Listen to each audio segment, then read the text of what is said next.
Hello my friends and welcome back. Thank you very much for being with me again today. I think Japan and Germany's circus of self-flagellation for the Second World War attacks and atrocities should stop. And why do I think the self-flagellation should stop? Is that would imply, beg the question,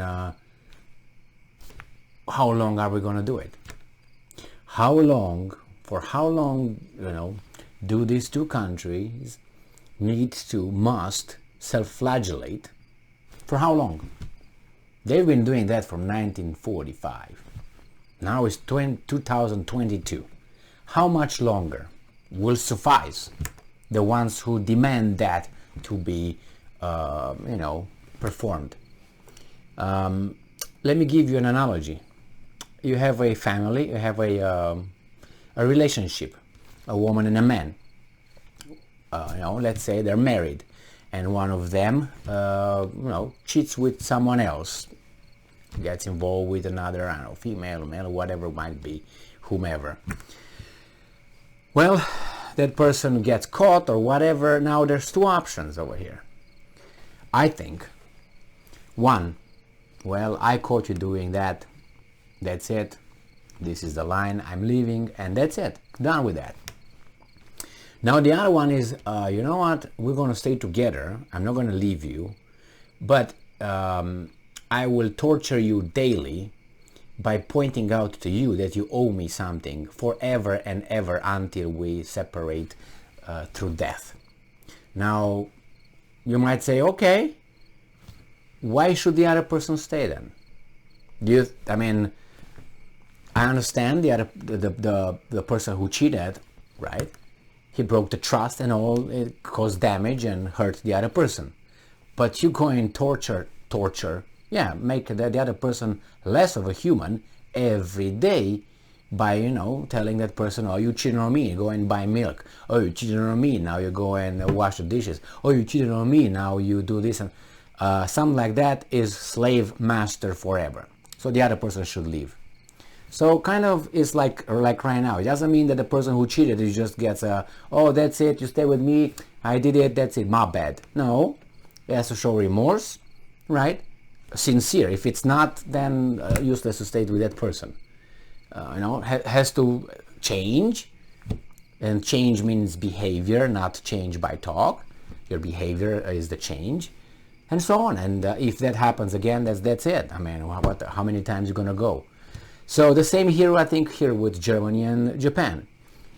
Japan had ceremonies of to commemorate the Second World War, the end of the Second World War, but I don't understand something. I will tell you exactly what I mean. This article comes from Associated Press from today, August 15, 2022. Japan marks World War II end. Kishida doesn't mention aggression. Kishida being the Prime Minister. Japan's Prime Minister Fumio Kishida renewed Japan no-war pledge at a somber ceremony Monday as his country marked the 77th anniversary of its World War II defeat, but he did not mention Japanese wartime aggression. Now this is the question I have. Today is the 15th. I forever and ever, I knew that Japan signed the capitulation, on September 2nd. Unconditional surrender was signed on September 2nd, as far as I remember, on a U.S. Navy ship, a warship. September 2nd. That's when the Second World War actually ended. All the hostilities on the paper. So I don't understand what's going on today, but they know better. In the first address, as Prime Minister since taking office in October, Kishida said Japan will, and I'm quoting, stick to our resolve to never repeat the tragedy of the war, end quote. That is impossible. That is impossible. Time will come when someone will attack you and you will have to defend yourselves, unless you get raped and going to be a slave, which you will not. You still have an army, you still have a lot of high-tech intelligence services, and you're very well on the, how do you call it,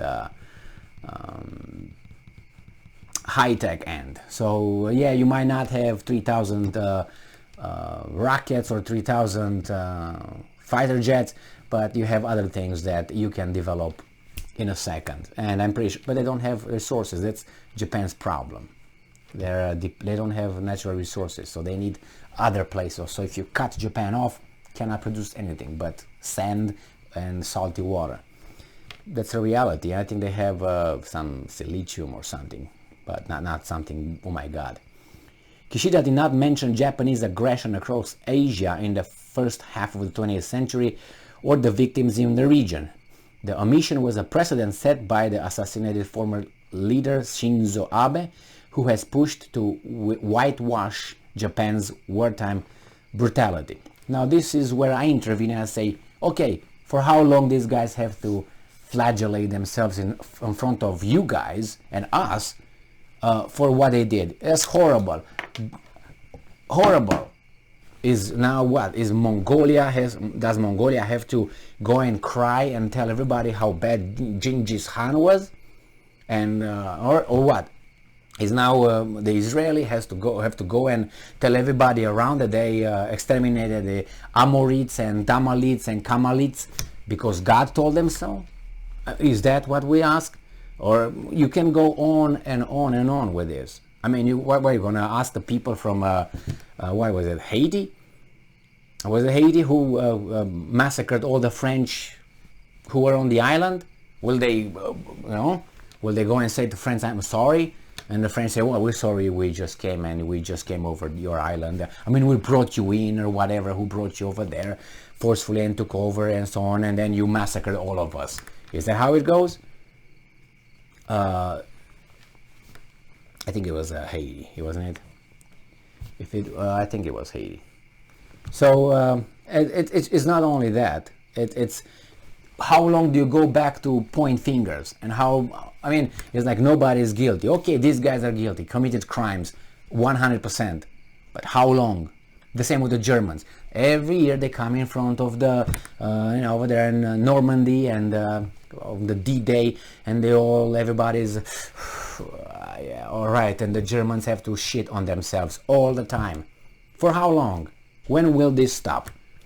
When? And it was a very nice, a very nice answer from Vladimir Putin one time when he visited, or I think he visited then, was it Poland?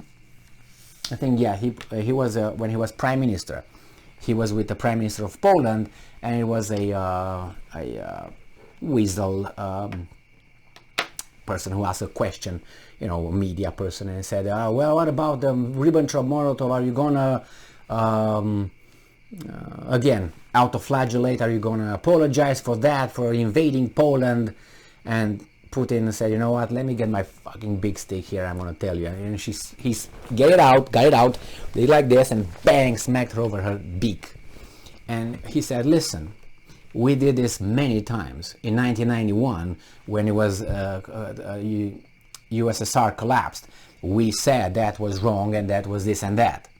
We come almost every year and we say that was wrong. How long and for how many times would be enough? We're not going to do this every time. And then he mentioned about Poland, how they had their understanding with the Nazis, with Czechoslovakia, and said, well, you keep saying about Soviet Union, which was bad, Ribbentrop-Molotov pact. But what about Poland and Germany, Nazi Germany pact, with Czechoslovakia, when the Germans got invaded Czechoslovakia, not to get the Sudetenland and got everything, the Polish army got in the north and they got their little part in understanding with Germany, Nazi Germany, the same thing as the Soviets did. Are you going to apologize? And he said, you can't just pick and choose whatever you want in history, and then what you don't like, is not mine.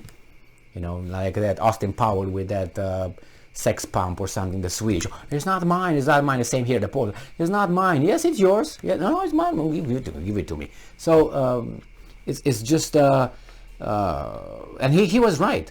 For how long do you want us to do it? We're not going to come every day and we're going to say it because you say so. I think we said enough. You're not going to say it again. That's it. So I'm thinking about these guys. For how long? Forever? But if you take it forever, why don't you go to the Battle of Hastings then? What, 1066 or whatever it was?